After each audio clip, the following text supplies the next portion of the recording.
For today's vlog, pupunta tayo sa Icon Siam. Siyempre, yung pinakamagandang mall dito, pupuntahan natin. Nandito nga kami doon sa pinaka-floating market nila dito. Tignan nyo guys, oh, ang galing, oh, nakakamangha. Paano nila nagagawa yun, no? Tubig lang yan.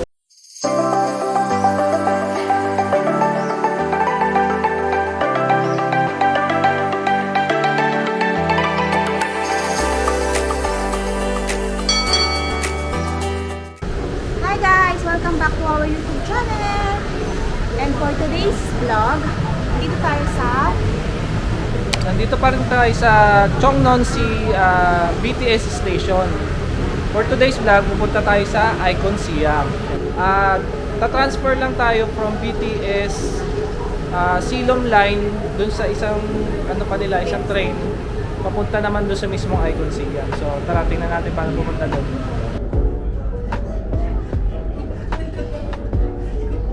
Ayan guys, naka-transfer na kami dito sa Gold Line BTS nila. So direkto na to na papuntang Icon Siam. So bumaba kami sa Trap Station, then transfer kami dito sa Gold Line nila. Ang pamasahe na binayaran namin mula dito papunta dun sa Icon Siam is 16 baht per head. So malapit lang to kasi tatlong station lang yung Gold Line nila. So nandun tayo sa pangalawa. Ito yung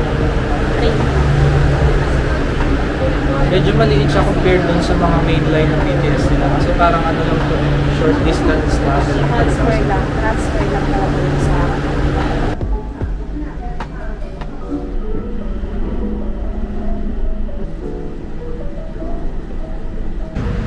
Yun guys, bababa lang namin ng BTS nila na Gold Line. So dito kami sa Icon Siam. So yan na yun.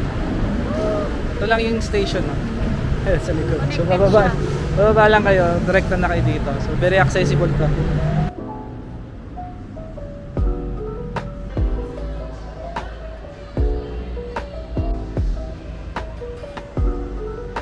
Ayan guys, nandito kami sa loob ng Icon Siam. And itong mall na to, high-end brand yung mga tinitinda nila dito. Tapos, yan, iba't ibang mga branded na product. Syempre, window shop lang tayo kasi di natin afford yung mga yan. Pupunta ako dun kanina sa Sephora and may hinahanap akong lipstick kaso wala. So, dadaanan natin yung mga branded na mga dito. Tapos hanggang daan lang muna tayo ngayon kasi hindi pa natin afford bumili ng mga ganito. Lakas makasosyal dito guys. Ayan. So ayan. Lakad-lakad muna kami dito guys. Eh papakita namin sa inyo kung ano yung mga store dito sa loob ng Icon Siam.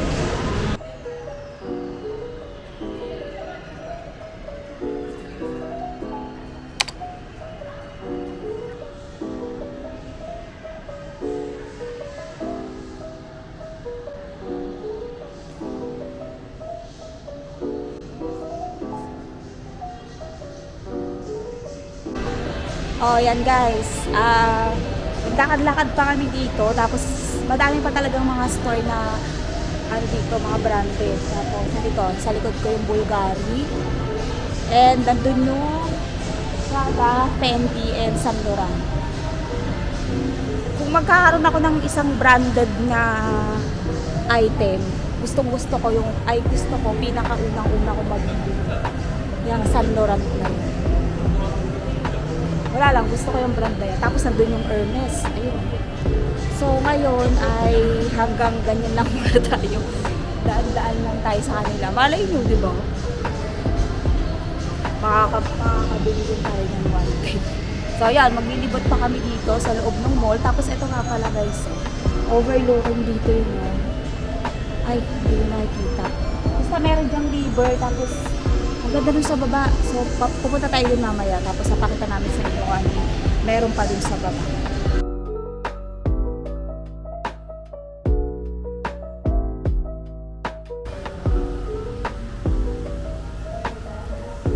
Yan guys, nandito kami sa ground floor. Tingnan nyo naman yung food court nila dito guys. High-end. So, kumain dito. Magkano kaya dito? Mamaya titignan natin. Papakita namin sa inyo yung mga resto dito. Ang gandang team nila dito.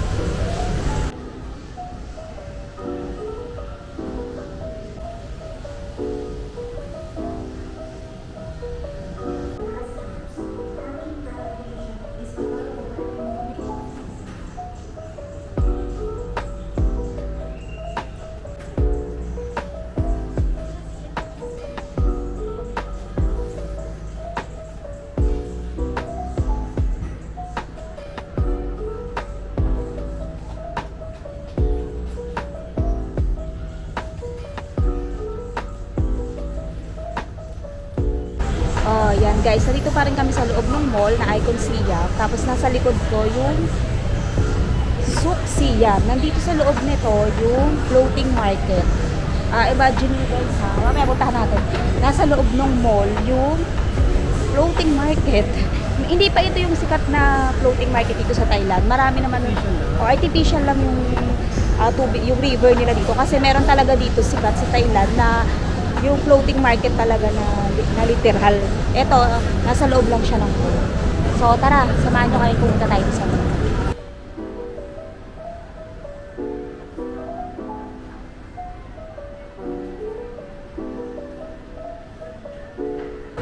Ang ganda dito guys, parang yung team nila dito market.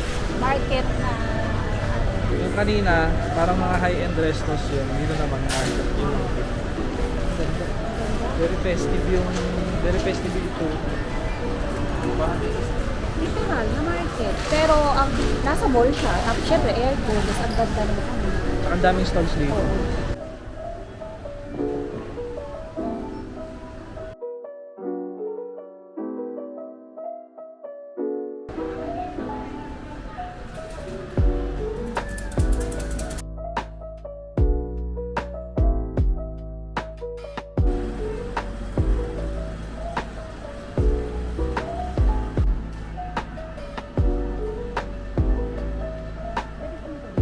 Oo. Oh, yan guys. Nandito na kami doon sa loob ng floating market. So, ito siya. Ayan o, diba? Meron ditong artificial na floating market na sasakay kayo. Hindi pwedeng sumakay doon sa boat na yun ha. For ano lang siya. Ganyan lang. Design niya. Tapos, sa loob na ito, literal na market. Pero ang ganda. Ang dami nyo mabibili, no? Tapos, hindi lang namin alam kung paano shopping dito. Para kasi may napanood kami na parang bibili ka ng card and yun yung gagamitin mo para makapagbili dito. Tignan namin kung paano.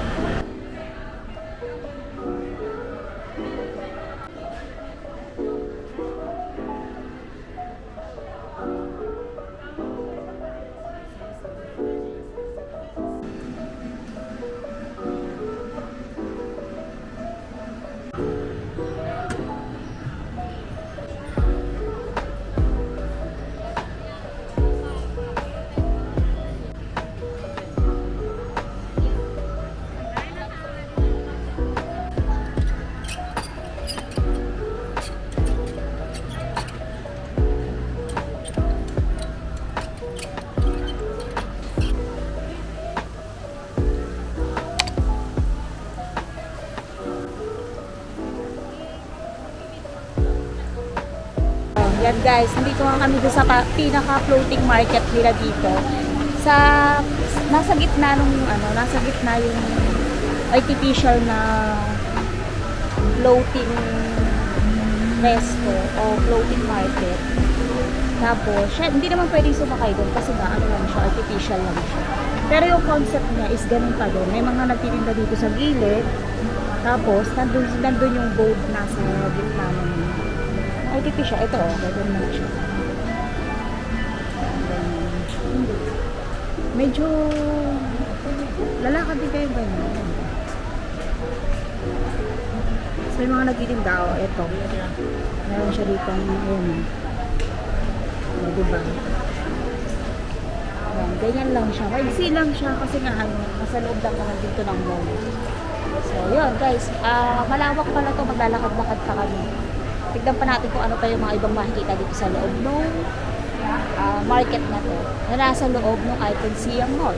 Tara.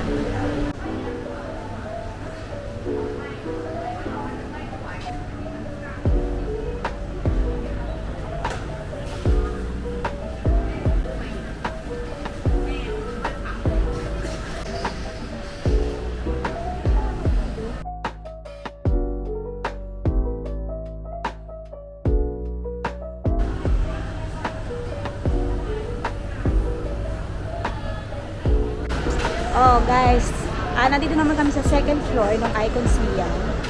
So nasa likod ko yung isa sa mga outlet branch nung Arabica Coffee Shop. Ito siya. Laki, ang laki na itong ano na to, branch nila dito sa loob ng Icon City.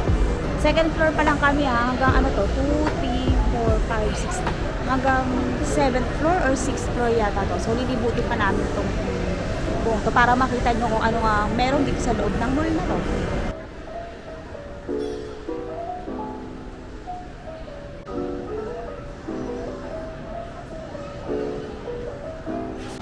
Guys, dito sa second floor, Icon Siam, tingnan nyo yung mga boutique dito. Porsche. So, mga tindahan ng kotse yun nandito. Tara, tingnan natin.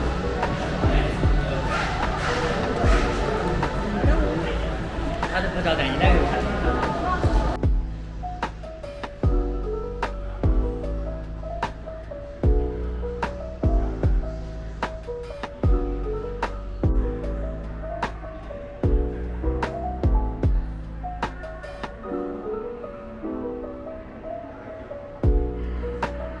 Guys, tingnan nyo kung ano to.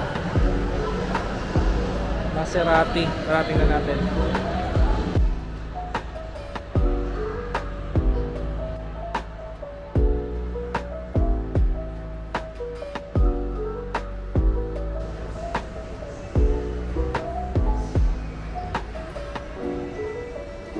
Oh, yan guys, dito naman kami ngayon sa loob ng Apple Store dito sa Icon City. Second.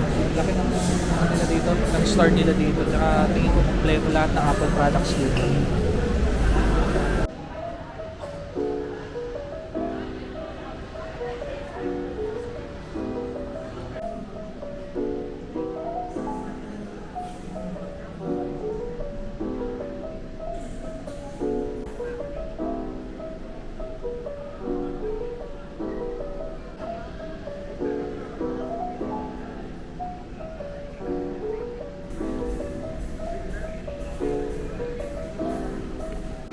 Guys, dito naman kami sa third floor. Tignan nyo naman mga tinda dito.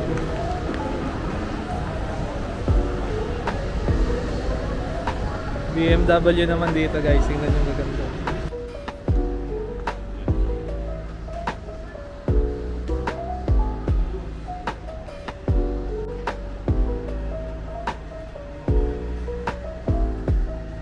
Ito pa guys, Mini Cooper naman.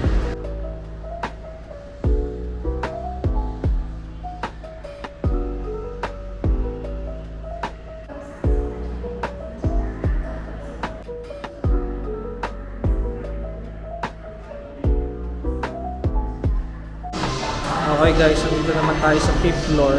Mag-CR lang kami. Ang ganda ng CR nila dito guys. Ang mayaman, sosyal. Hindi lang ako nag-video kasi syempre nakakailang mag-video sa loob. Ito nga pala guys, yung mga guides per floor. Yan. Yan, makikita nyo yung na-offer nila per floor hanggang 8th floor.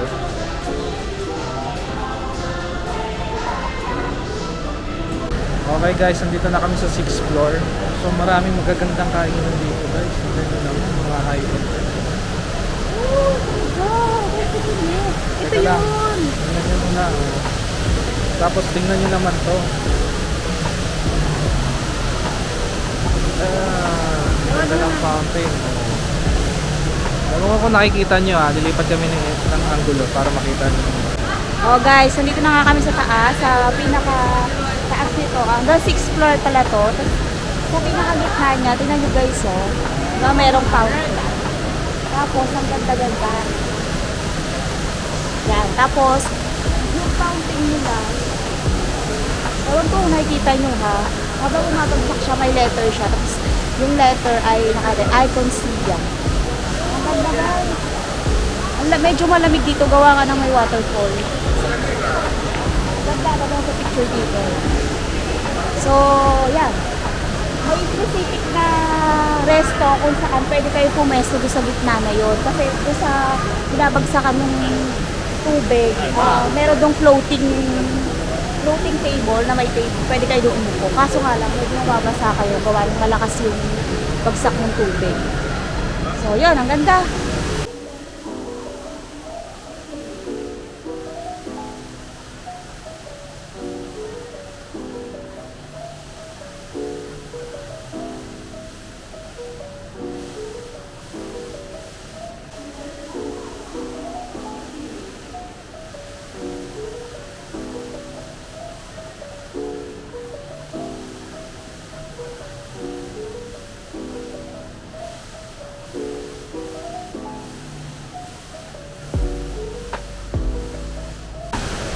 Tingnan nyo guys, oh, ang galing, oh, nakakamangha. Paano nila nagagawa yun, no? Tubig lang yan. At nakakagawa sila ng designs.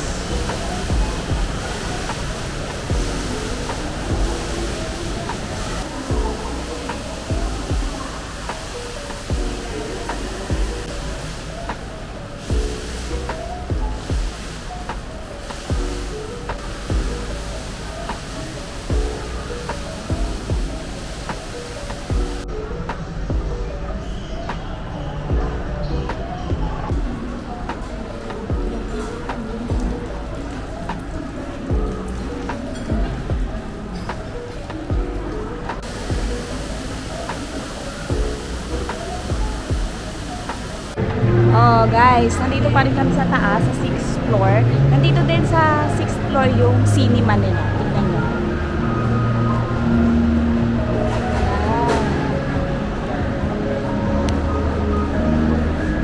Tingnan nyo guys, oh. Ang ganda ng cinema nila dito. Siyempre, naupo muna ako dito kasi Pahinga muna kami dito. Medyo napapagod na rin kami kakaikot eh.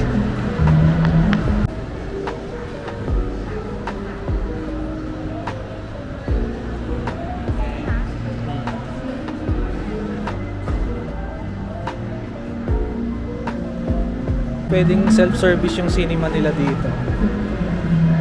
So yan, pipili ka ng palabas, then dito ka na magbabayad. Card. Galing na yan. Tingnan niya. Pipili ka ng ticket. Pipili ka rin pala ng oras at saka ng movie. Tsaka seat pala kayo, guys. Yan guys, nandito na kami sa 7th floor. So nandito pala sa 7th floor yung pinakamalaking Starbucks dito. guys, hindi pala hanggang 6th floor kasi hindi siya kita eh. Hanggang 8 siya actually. Laki ng Starbucks dito guys. Hanggang labas na to eh. Tara, tingnan natin.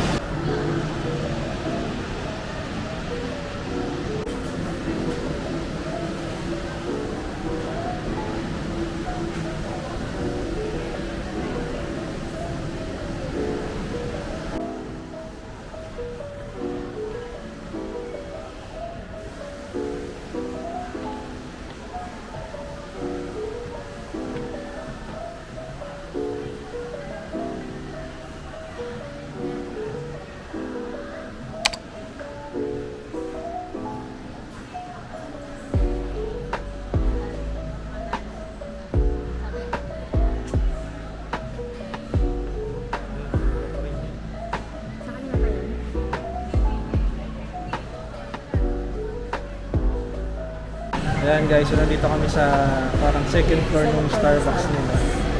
So dito sa second floor, overlooking yung Chao Phraya River. So ang ganda ng view dito. Tapos sa kabila naman, nandun yung fountain. So pwede kayong umupo sa side na yun. Yung fountain naman yung view. So ito yung tapat ng Icon City. Ayan guys, Chao Phraya River. Ayan. Starbucks pa rin yun. Yung nasa labas guys sa mga upuan, sa Starbucks pa rin yun. So tumambay dito.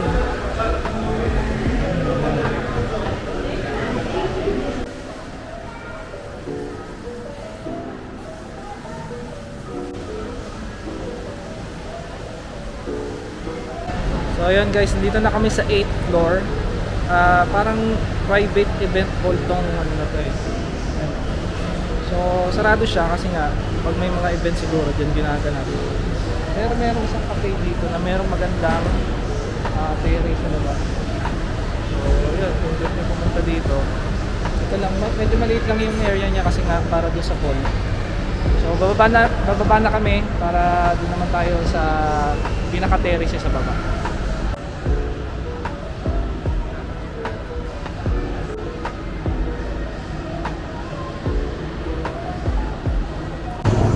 So ayan guys, nandito kami sa tapat mismo nung Icon Siam. So ito yung Chao Phraya River. So meron mga ano dito, may mga service boats sila kung galing kayo doon sa kabila. So hindi ko lang alam kung saan, pero meron din mga boats na pumupunta talaga dito. Parang service yun. So So ito, tapat na ito yung pinaka-mall. So ayun, nakita nyo naman, ang masasuggest namin pag pumunta kayo dito, anong floor? Kung medyo ay food trip yung gusto nyo, tapos marami, bibili kayo ng mga souvenirs, doon yung sa ground floor, yung sa market nila. Oo, maganda doon. Kasi ang dami, tapos ang dami yung makakainan, nandun yung sa baba. Kung marami, tapos kung medyo may budget naman kayo, maraming restaurant, iba't ibang floor na mga magagandang kainan na resto talaga. Yung sa 6, sa may fountain, doon guys. Pero tingin ko, medyo pricey doon kasi tingnan nyo naman yung mga, ano, yung mga, yung ambience nung ano doon, di ba? Parang mga mamahaling restaurant talaga yun doon. Pero wag niyong kakalimutan pumunta doon sa 6th floor kasi nandun yung fountain. Nandun yung fountain. Tapos, ang daming yung pamimilian na restaurant. Kasi doon talaga, resto style siya talaga. Doon sa baba, market style.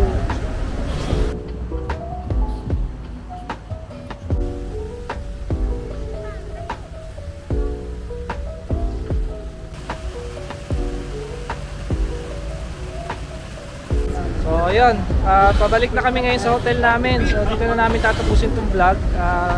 Kung pupunta kayo dito sa Bangkok, daanan nyo tong mall na to. Ganda ng mall na to. So, dito na namin tatapusin yung vlog. If you like this video, please don't forget to like and subscribe.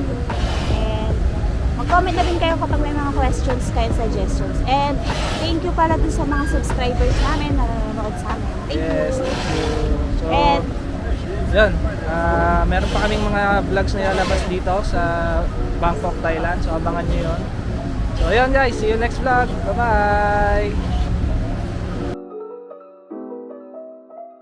Pupunta naman tayo sa Grand Palace at saka doon sa Emerald Buddha. So, Ayan guys, nakapasok na kami dun sa loob ng mismong temple ng Emerald Buddha.